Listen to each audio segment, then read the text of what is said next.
ये खबर पारुल यूनिवर्सिटी द्वारा प्रस्तुत की गई है। आखिर क्यों मुहर्रम में 15,000 लोगों को जहर देकर मारना चाहता था फयाज प्रेमजी? दरअसल मुहर्रम के जुलूस के दौरान एक या दो नहीं बल्कि पूरे 15,000 लोगों को जहर से भरा कैप्सूल खिलाकर मारने की एक सोची समझी साजिश रची गई। लेकिन वक्त रहते पुलिस की सतर्कता और 3 महिला वॉलंटियर्स की सूझबूझ से बड़ी घटना टल गई। पुलिस ने मुस्तैदी दिखाते हुए 14,900 जहर भरे कैप्सूल के साथ मुख्य आरोपी को गिरफ्तार किया। ये पूरी घटना मुंबई के बायकुला क्षेत्र की है। सेंट्रल जोन 1 के पुलिस उपायुक्त जयंत मीना ने बताया कि मुहर्रम जुलूस के दौरान पुलिस की टीम इलाके में गश्त कर रही थी। इसी बीच पुलिस ने पुणे के निवासी 39 वर्षीय फयाज प्रेमजी को संदिग्ध हालत में गिरफ्तार किया। पुलिस ने फयाज के पास से 14,900 जहरीले कैप्सूल बरामद किए। इसके बाद जब पुलिस ने फयाज के ठिकानों पर छापेमारी की तो वहां से 50 किलोग्राम खतरनाक जिंक फॉस्फाइड जहर और अतिरिक्त 30,000 खाली कैप्सूल भी जब्त किए गए। यानी उसकी तैयारी बड़े पैमाने पर तबाही मचाने की थी। पूछताछ में इस बात का खुलासा हुआ कि आरोपी फयाज प्रेमजी ने इस साजिश को अंजाम देने के लिए पूरी प्लानिंग की थी।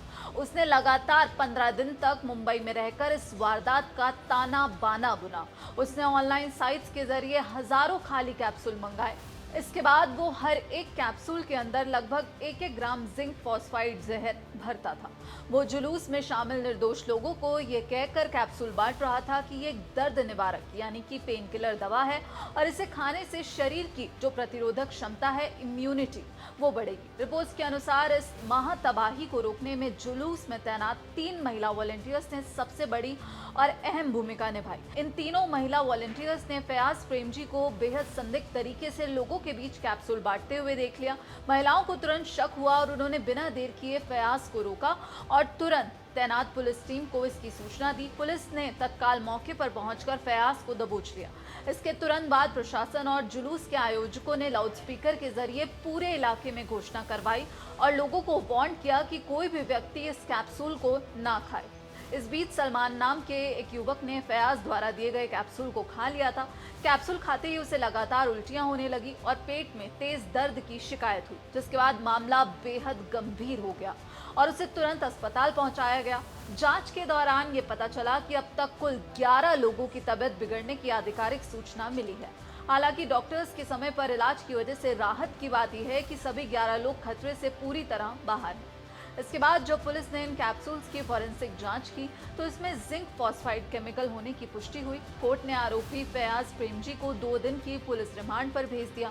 अब समझना ही जरूरी है कि ये जिंक फॉस्फाइड आखिर कितना खतरनाक है। जिंक फॉस्फाइड असल में चूहों को मारने वाली दवा में इस्तेमाल होने वाला एक अत्यंत विषैला और जानलेवा रसायन है। इसे जैसे ही कोई इंसान खाता या निगलता है, ये पेट के अंदर मौजूद एसिड के संपर्क में आते ही बेहद जहरीली फॉस्फीन गैस बनाता है। ये गैस शरीर के अंदर जाते ही सीधे इंसान के हार्ट, लंग्स, लिवर, किडनी और ब्रेन को गंभीर रूप से डैमेज कर देती है। सबसे खतरनाक बात यह है कि चिकित्सा विज्ञान में इसका कोई स्पेसिफिक एंटीडोट उपलब्ध ही नहीं है। ऐसे मामलों में मरीज को तुरंत अस्पताल में भर्ती कर केवल सिम्टम्स के आधार पर ही उसका इलाज किया जाता है और जरूरत पड़ने पर वेंटिलेटर सपोर्ट ही एकमात्र जीवन रक्षक उपाय माना जाता है। यानी फयाज सीधे तौर पर लोगों को मौत बांट रहा था। पुलिस अब इस मामले की जांच कई अलग अलग एंगल से कर रही है। पुलिस फयाज प्रेमजी के पिछले कुछ समय के जो विदेशी दौरे हैं, फॉरेन ट्रिप्स हैं, उसके संभावित सहयोगियों और उसके इस घिनौने मकसद की पूरी पड़ताल कर रही है। पुलिस इस बात की गहराई से जांच कर रही है कि क्या इस साजिश में फयाज अकेला था या उसके साथ कोई पूरा गिरोह या अन्य लोग भी शामिल थे। हालांकि पुलिस के अनुसार अब तक किसी भी आतंकी संगठन से उसके संबंध की कोई आधिकारिक पुष्टि नहीं हुई है। वहीं दूसरी तरफ पूछताछ में आरोपी फयाज ने एक दावा किया। उसने कहा कि यह जहरीला रसायन अपने पेंट के कारोबार के लिए खरीदा था, लेकिन पुलिस उसके इस दावे को सिरे से खारिज कर रही है क्योंकि पेंट के कारोबार के लिए कैप्सूल में जहर भरने का कोई तुक नहीं बनता। मुंबई पुलिस की तत्परता और उन 3 जाबाज महिला वॉलंटियर्स की सतर्कता की बदौलत आज एक बहुत बड़ी घटना होने से बच गई। पुलिस रिमांड के दौरान फयाज प्रेमजी से पूछताछ में कई और बड़े खुलासे होने की उम्मीद है।